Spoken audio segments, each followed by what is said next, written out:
everyone, Nostalgia95 coming at you with another mythological conversation, the show that pushes us to go through history, through the different world creatures to study those inspiration that inspired the making of certain Digimon.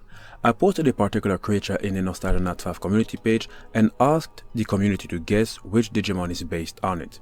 I must say that there were more guesses that were wrong, but I am not quite surprised considering Digimon has many demon-like Digimon. On the picture you have a devil.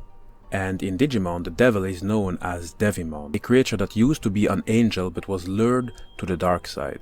There is also another devil Digimon called Lady Devimon that also went through a similar process like Devimon. The only difference is that Lady Devimon is a woman.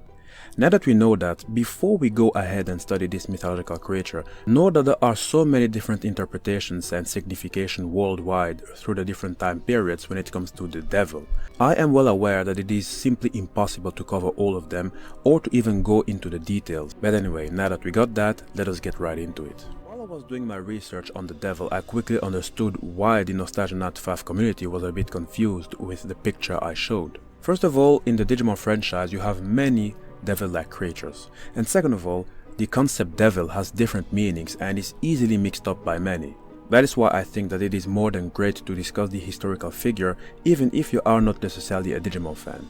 The history of the concept devil intertwines with theology, mythology, psychiatry, art and literature, and it developed differently and independently in those different traditions depending on numerous circumstances throughout the different time periods in their various geographical positions. The mythological creature was also given many names like Satan, Lucifer, Beelzebub or Mephistopheles, but these names really are personifications of the devil. These are names I will certainly explore in future mythological conversation videos, as certain Digimon have designs entirely dedicated to these names. The point I am trying to make is that the term devil has various meanings depending on context, traditions and even time. The Oxford English Dictionary alone has a wide range of citations. Devil may refer to Satan, the supreme spirit of evil. It may refer to one of Satan's emissaries or demons that populate hell. It may refer to one of the spirits that possess a demonic person. It can also refer to one of the malignant deities feared and worshipped by heathen people, and heathen people are those who do not belong to an accepted religion or those who lack in morals or principles. They are basically called uncivilized and not religious, but then again, what is a civilized someone? Anyway, the devil, according to the Oxford English Dictionary, can also be a reference to a demon, which to my surprise is not the same as a devil, and I noticed that the term demon and devil are easily mixed up quite a few times. It is important to know that it is not the same. And in a figurative way of speaking, the term devil is sometimes applied to someone that might have done something impressive or terrible. That is why you hear some people say, "Oh, you devil," which can be said in a playful way or in a very serious way. So there are many meanings, but the question is, what or who is the devil? Unfortunately, there is no particular definition aside of being a manifestation of evil.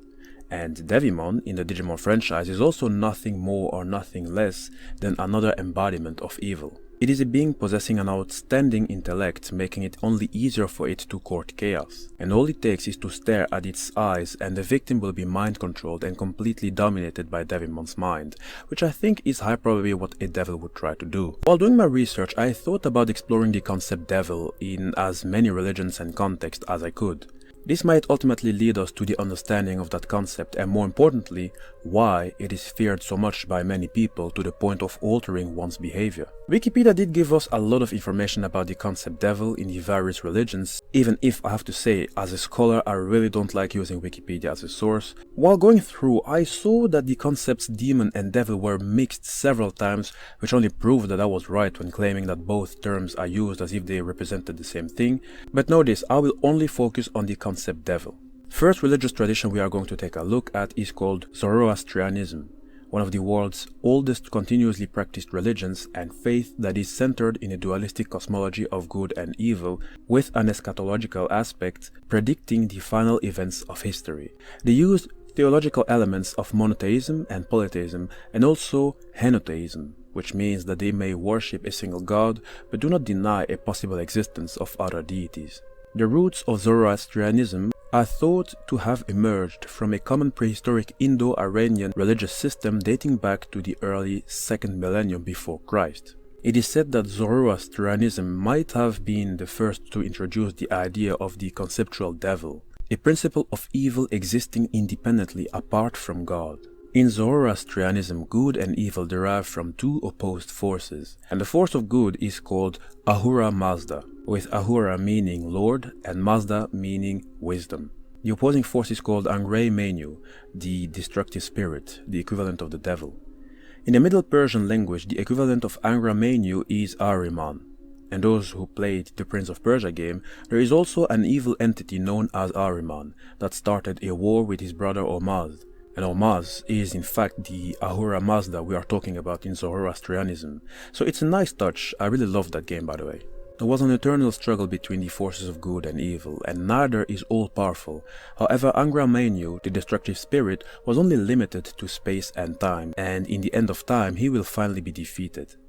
While Ahura Mazda created what is good, Angra Mainyu was responsible for every evil and suffering in the world. The second religion we are going to explore is called Tengrism, a Central Asian religion characterized by shamanism, meaning that the practitioners reached altered states of consciousness in order to interact with what they believe to be a spirit world, animism, meaning the belief that objects, places and creatures all possess a distinct spiritual essence and have a life of their own, totemism, which is a sacred object or symbol serving as an emblem of a group of people, such as a family, clan, lineage, or tribe. And to finish, Tengrism is also involved in polytheism, monotheism, and ancestor worship. It was a Central Asian religion of the Turks, the Mongols, and the great warlord Genghis Khan was a practitioner of Tengrism. You also had Hungarians, Bulgars, the Huns, and the Xiongnu tribe that were fellow practitioners.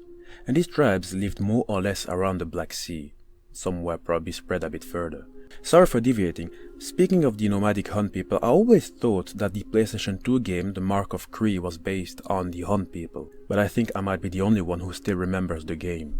In the Tengristic mythos, the god of death Erlik Khan was referred to as a devil-like figure that was the ruler of hell. That ruler was, according to the myth, the first human to ever exist. However, there are different narratives, even though most share similar aspects. In Tengrism, there is a creator god that is identified as Olgan, master and creator of all. It created Erlik Khan, the first human, and according to one narrative, both the god Olgan and Erlik swam together over the primordial waters, and God was about to create the earth. The creator god commanded Erlik to dive into the deep waters to collect some mud, which was needed to create the earth. As Erlik also had a desire to create his own world, he hid some of the mud inside his mouth. And when the creator god commanded the earth to expand, Erlik got troubled by the mud he hid in his mouth, and God aided Erlik to spit it out. The mud hidden by Erlik gave place to the unpleasant areas of the world, and because of his terrible sin he was assigned to evil. In another narrative, the god Olgan wanted to create a human instead of the earth, and the devil-like figure Erlik had a similar desire for which he was punished. He was cast into the underworld where he became the ruler. A quick side note, even if I am telling you all these stories, try to always remain critical and take it with a grain of salt. While doing my research, I did find some information that contradicted certain aspects of the narratives. There are many versions of the Altai creation in Turkish mythology. According to this myth, there were only two entities in the creation of the universe. These are the gods Olgan and Erlik. In the myth, Olgan was described as a symbol of benevolence, and Erlik was described as a symbol of evil before there was the universe. According to a different interpretation of Altai creation, it is seen that the great god was not Olgan. It is known that before the god Olgan, there was Kaira Khan, who was the creator of the universe. It was stated that Kaira Khan was on the 17th floor of the sky. And based on this information, Olgan is referred as one of the three greatest gods in the sky. The power of creation of Olgan is given from a female spirit, aka White Mother.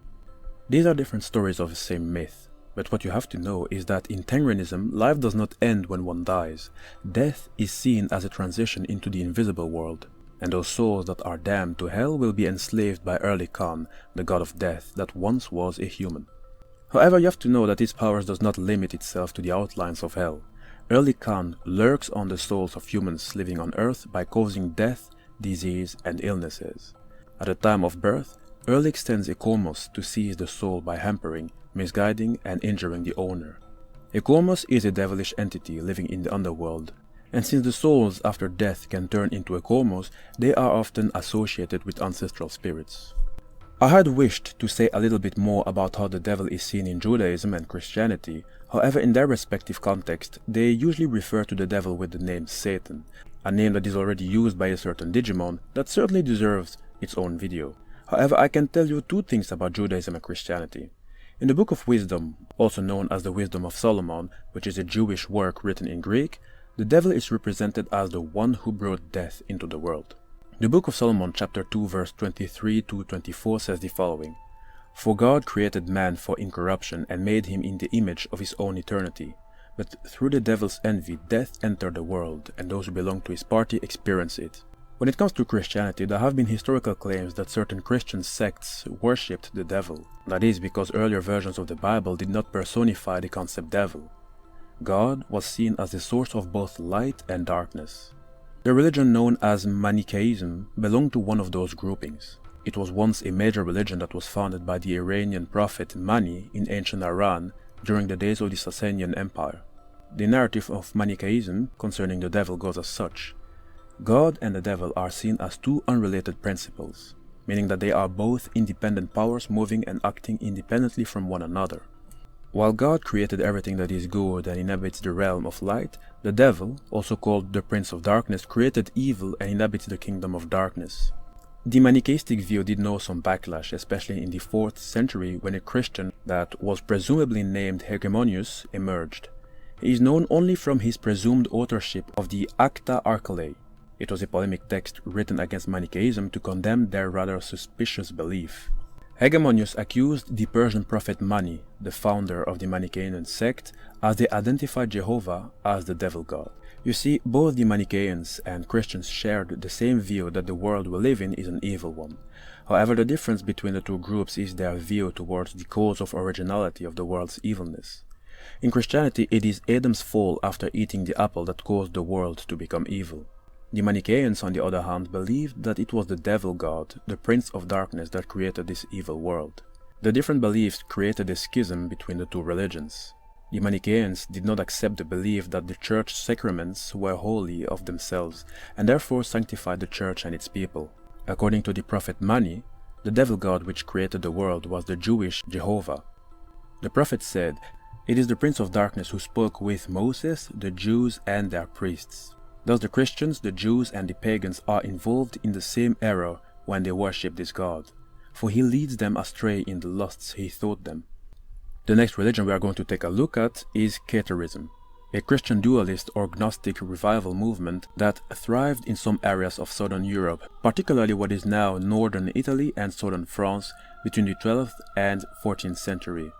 The roots of Catharism goes deep into Gnosticism, which is a modern name for a variety of ancient religious ideas and systems originating in the Judaism of classical antiquity and the Jewish Christian milieu in the 1st and 2nd century after death. That is why this faith also deals with the problem of evil and developed ideas of dualism and demonology.